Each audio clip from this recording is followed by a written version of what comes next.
Public first Kannada ಸುದ್ದಿ ವಾಹಿನಿಗೆ ಸ್ವಾಗತ. ಬಾಗಲಕೋಟೆಯಲ್ಲೊಂದು ಅಮಾನವೀಯ ಘಟನೆ.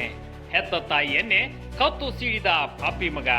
ಕ್ಷುಲ್ಲಕ ಕಾರಣಕ್ಕೆ ಕುಡಿದ ಮತ್ತಿನಲ್ಲೇ ಕೈಕಾಲು ಕಟ್ಟಿ ಬಾಯಲ್ಲಿ ಬಟ್ಟೆ ಇಟ್ಟು ಹತ್ಯೆಗೈದ ಕಿರಾತಕ ಮಗ.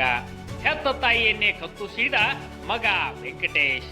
ರಕ್ತದ ಮಡುವಿನಲ್ಲಿ ಬಿದ್ದು ಒದ್ದಾಡಿದ 58 ವರ್ಷದ ಶಾವಕ್ಕ ಕೊಲೆಯಾದ ದುರ್ದೈವಿ.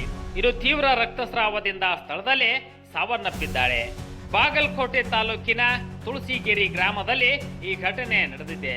ಇನ್ನು ಕುಡಿತದ ವಿಚಾರವಾಗಿ ತಾಯಿ ಮಗನ ನಡುವೆ ಆಗಾಗ ಗಲಾಟೆ ನಡೀತಾ ಇತ್ತು.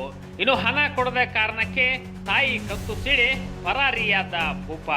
ಕಲಾದಗಿ ಪೊಲೀಸ್ ಠಾಣಾ ವ್ಯಾಪ್ತಿಯಲ್ಲಿ ಈ ಘಟನೆ ನಡೆದಿದ್ದು, ಸ್ಥಳಕ್ಕೆ ಕಲಾದಗಿ ಪೊಲೀಸರು ಭೇಟಿ ನೀಡಿ ಪರಿಶೀಲನೆ ನಡೆಸಿದ್ದಾರೆ.